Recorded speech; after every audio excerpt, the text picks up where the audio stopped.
បាទសួស្តីពុកម៉ែបងប្អូនទាំងអស់គ្នាក៏ដូចជាសួស្តីដល់បងប្អូនសិស្សានុសិស្សដែលទើបនឹងចាប់ផ្ដើមប្រើប្រាស់កុំព្យូទ័រលើកដំបូងណាដូចជាកូនសិស្សលោកគ្រូទាំងអស់ហ្នឹងហើយមានបងប្អូនយើងពុកម៉ែបងប្អូនយើងគាត់ចូល comment ណាគាត់ថាកុំព្យូទ័រគាត់បាត់ icon នេះដូចកុំព្យូទ័រលោកគ្រូ demo បង្ហាញអញ្ចឹងណាវាបាត់ icon អញ្ចឹងទៅធ្វើម៉េចបានហៅ icon ហ្នឹងមកលើ desktop របស់យើងវិញបានលោកគ្រូហើយក៏ដូចជាកូនសិស្សដែលគាត់ឆ្ងល់ណាអញ្ចឹងថ្ងៃហ្នឹងលោកគ្រូធ្វើ demo ធ្វើវីដេអូ demo បង្ហាញទៅចេះតែរវល់ការងារទៅបានធ្វើអញ្ចឹងថ្ងៃហ្នឹងលោកគ្រូឆ្លៀតធ្វើវីដេអូឲ្យអញ្ចឹងឥឡូវកលេចមកមើលកុំព្យូទ័រលោកគ្រូ desktop របស់លោកគ្រូណាគឺវាបាត់ icon ទាំងអស់ដូចជា DPC recycle bin នេះហ្នឹងឬក៏ file ឯកសារដែលយើងទុកនៅលើ desktop ឬក៏ folder របស់យើងដែលទុកលើ desktop ហ្នឹងគឺវាបាត់វាលែងសូរអញ្ចឹងងាយទេពេលខ្លះយើងចុចទៅច្រឡំដោះភ្នែកវាបិទភ្នែកវាចឹងទៅវាបិទនេះលោកគ្រូធ្វើនៅលើ Windows 11អញ្ចឹង Windows 10ក៏ដូចគ្នាដែរគឺយើងចូលមកកន្លែង view នេះពាក្យថា view យើងម៉ៅស្ដាំ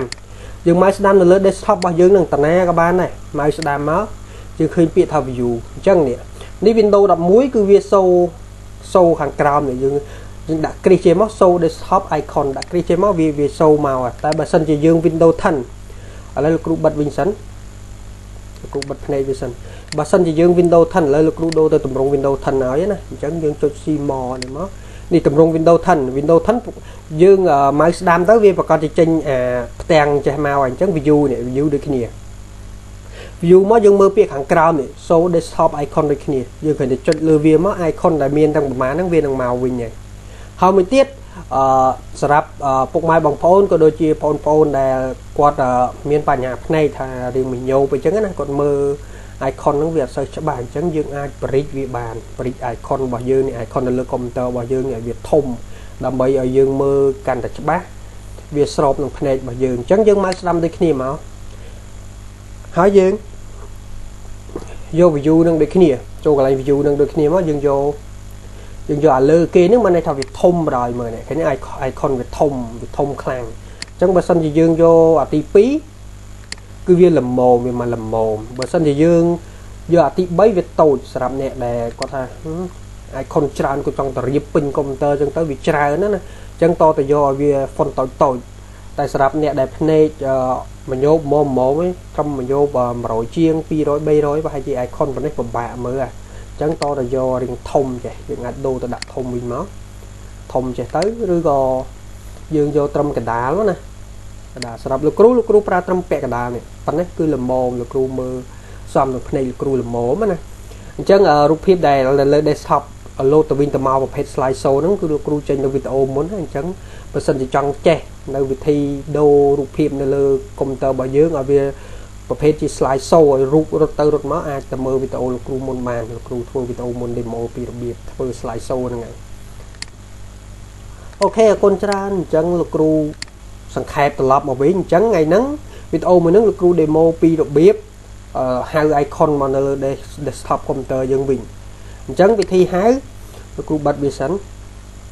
នេះដោយសារនេះ icon យើងគឺបាត់ចេះវានៅតែរូប background កុំព្យូទ័ររបស់យើងអញ្ចឹងវាបាត់ icon អស់អញ្ចឹងវិធីហៅលោកគ្រូសូមសង្ខេបមកវិញវិធីទី1គឺយើងម៉ៅស្ដាំ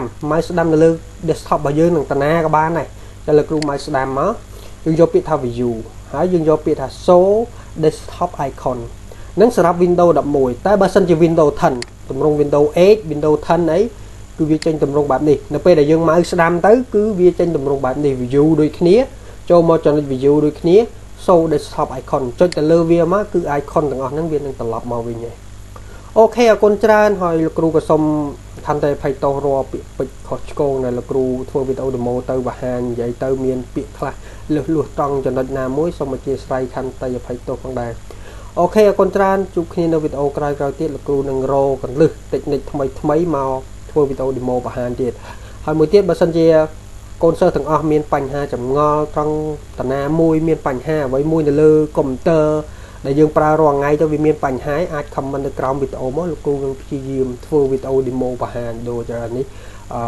ពុកម៉ែបងប្អូនយើងគាត់មានបញ្ហាបាត់ icon បាត់ឯកសារនៅលើ desktop អីចឹងណាអញ្ចឹងលោកគ្រូធ្វើវីដេអូប្រភេទហ្នឹងឲ្យ demo បង្ហាញទៅអូខេជួបគ្នានៅវីដេអូក្រោយៗទៀត